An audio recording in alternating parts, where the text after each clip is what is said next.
Hello guys, welcome to today's video. तो आज की वीडियो में हम लोग बात करेंगे कि फ्रेशर्स के लिए बेस्ट प्रोग्रामिंग लैंग्वेज कौन सी है। अगर आपने अभी तक कोई लैंग्वेज नहीं सीखी है और आप सोच रहे हैं कि कौन सी लैंग्वेज सीखनी चाहिए, अभी आप ग्रेजुएशन में हैं या आप अभी स्कूल में हैं और आप कन्फ्यूज है कि कौन सी लैंग्वेज से हमें स्टार्ट करना चाहिए, तो ये वीडियो आपको फुल क्लैरिटी दे देगी। अब आपने लोगों सुना होगा कि जिस लैंग्वेज में आपका इंटरेस्ट हो वो लैंग्वेज आपको करनी चाहिए, लेकिन फ्रैंकली सेइंग जो फ्रेशर्स होते हैं उनका तो कोई इंटरेस्ट होता ही नहीं है, तो वो क्या सिलेक्ट करेंगे और वो खुद कंफ्यूज होते हैं कि उनका इंटरेस्ट क्या है। तो इसमें कोई इंटरेस्ट की कोई बात नहीं है। ये प्रोग्रामिंग लैंग्वेज कोई हॉबी के लिए नहीं सीख रहा, ये एक जॉब प्रोफाइल के लिए सीख रहे हैं। तो हमें फोकस करना चाहिए कि जिसमें जो हम इजीली सीख सकें और जिसमें ज़्यादा जॉब अपॉर्चुनिटीज हो, हमें वो वाली प्रोग्रामिंग लैंग्वेज सेलेक्ट करनी चाहिए। ठीक है, तो अभी मार्केट में बहुत सारी प्रोग्रामिंग लैंग्वेज ऑलरेडी है। C++, जावा, C#, Python, PHP, JavaScript, node, बहुत सारी चीज़ें हैं। तो फ्रेशर इसमें डेफिनेटली कंफ्यूज हो जाएंगे कि क्या सिलेक्ट करनी चाहिए। अब उनको कोई ना कोई स्टार्ट करना होता है और वो लोग कई बार गलत स्टार्ट कर देते हैं। कुछ लोग होते हैं, मैंने देखा है, C++ पे बहुत ज़्यादा टाइम वेस्ट कर देते हैं। उनकी सारी एनर्जी और पूरा टाइम उन्होंने C++ पे वेस्ट कर दिया और बाद में उनको रियलाइज़ हुआ कि नहीं यार, ये इतना सही नहीं था या फिर इसमें कोई जॉब अपॉर्चुनिटी नहीं है। तो ये हमें सिलेक्ट स्टार्टिंग में ही करना पड़ेगा कि हम कौन सी लैंग्वेज में जा सकते हैं और क्या लैंग्वेज जो फ्यूचरिस्टिक हो सकती है और कौन सी लैंग्वेज में हमें फ़ायदा होगा मैक्सिमम।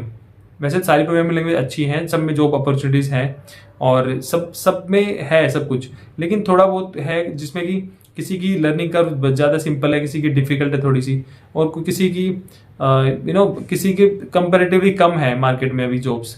तो वो सब ध्यान में रखते हुए हमें कुछ चीज़ों हम डिसाइड करेंगे कौन सी लैंग्वेज में हमें जाना चाहिए। ठीक है, तो अगर आप बिगिनर हो तो आपने ये C++ और ये सब आपने जावा वगैरह आपने पढ़ा होगा डेफिनेटली आपके बीटेक में, या फिर आपने अगर 12th में हो तो आपने थोड़ा बहुत करने की कोशिश की होगी। सब लोग स्टार्टिंग यहीं से करते हैं। लेकिन देखो, यहाँ पे मेरा काम है आपको एक बेस्ट चीज़ रेकमेंड करना, क्योंकि मुझे 12 साल हो गए हैं इसमें IT में काम करते हुए। तो मैं सारी लैंग्वेज से सारी लैंग्वेज की मेरे को प्रोफाइल ऑलमोस्ट पता है। मुझे सारी लैंग्वेज आती नहीं है, लेकिन मैं डिफरेंट प्रोफाइल के लोगों से मिलता रहता हूँ और मेरी टीम में भी हैं और मेरी कंपनी में भी है और मतलब मेरे फ्रेंड्स हैं हर प्रोफाइल के मोस्टली। तो एक आइडिया मुझे मिल जाता है कि कौन सी प्रोफाइल कैसा कर रही है मार्केट में और कौन सी लैंग्वेज आज के टाइम में सीखनी चाहिए या फ्यूचर के हिसाब से सीखनी चाहिए। ठीक है, तो सब लैंग्वेज अच्छी है नो डाउट, लेकिन अगर आप मेरे से पूछोगे तो मैं एज ए एक्सपीरियंस्ड IT गाय मैं आपको रेकमेंड करूंगा कि आप स्टार्ट कीजिए पाइथन से। Python is the language you should start with, क्योंकि पाइथन एक ऐसी लैंग्वेज है जो कि आपको अभी जो करंट जो मार्केट है उसमें भी आपको बेनिफिट देगी और फ्यूचर में भी बेनिफिट देगी। मैं बताता हूँ कैसे। जो पाइथन है वो क्रॉस प्लेटफॉर्म है, मतलब उसको आप मैक, विंडोज या किसी तरह की एप्लीकेशन आप बना सकते हैं, लिनक्स या कोई भी एप्लीकेशन बना सकते हैं, या फिर उसमें अगर आप वेब डेवलपमेंट करना चाहते हैं उसमें भी आप कर सकते हैं। और जो फ्यूचर है, जो आर्टिफिशियल इंटेलिजेंस या मशीन लर्निंग है, उसमें तो पाइथन का कोई भी कॉम्पिटिटर नहीं है आज के टाइम में। Python is the only famous language जो अगर आपको मशीन लर्निंग सीखनी है तो आपको पाइथन सीखनी ही पड़ेगी।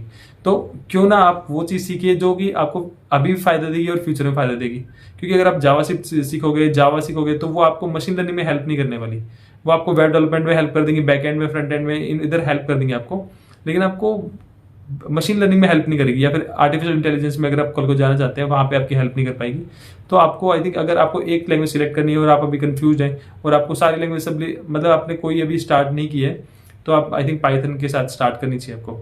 और सेकंड चीज़ है कि पाइथन बहुत ज़्यादा सिंपल भी है। पाइथन में बहुत सिंप्लिसिटी है, सारे टास्क सिंपल होते हैं। मतलब लैंग्वेज का जो फॉर्मेट है बहुत ही प्यारा है, बहुत ही सिंपल है, ईजी टू रीड है, ईजी टू अंडरस्टैंड है फॉर एवरीवन। तो बहुत ही अच्छी और सिंपल लैंग्वेज है, सिंपल, बहुत ही ज़्यादा पावरफुल लैंग्वेज है। सेकंड चीज़ है कि इसमें फ्रेमवर्क्स बहुत सारे अवेलेबल है, क्योंकि पाइथन एक कंपेरेटिवली पुरानी लैंग्वेज है काफ़ी। तो इसमें जो हमारे पास बहुत सारे फ्रेमवर्क्स हैं डिफरेंट सिनेरियोज के लिए, डिफरेंट काम करने के लिए। तो वो जो फ्रेमवर्क्स है वो आपकी बहुत हेल्प करेंगे किसी भी टास्क करने के लिए, तो आप फास्ट डेवलपमेंट कर सकते हैं। और एक बहुत बड़ी कम्युनिटी है पाइथन की जो कि आपको सपोर्ट करने के लिए हमेशा रेडी है। और पाइथन में जो डेटा मैनिपुलेशन और जो डेटा एनालिटिक्स जो हो सकता है वो और लैंग्वेज कोई कैपेबल नहीं है उतना करने के। तो पाइथन, आई थिंक पाइथन तो आपको जरूर सीखनी चाहिए।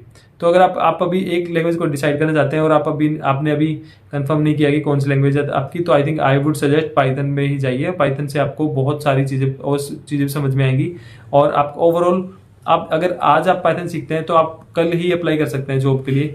और आप देखेंगे मार्केट में बहुत सारी पाइथन की जॉब है, तो आपको हाई पैकेज जॉब अभी स्टार्टिंग से भी लग जाएगी आपकी। बहुत ज़्यादा अपॉर्चुनिटीज़ हैं, जैसे जावास्क्रिप्ट और रिएक्ट और in front end back and में नोड में जितनी अपॉर्चुनिटी इसमें है उतनी ही इक्वली अपॉर्चुनिटी पाइथन के अंदर भी है। तो पाइथन सीख के आप अभी से करियर स्टार्ट कर सकते हो with A high salary package.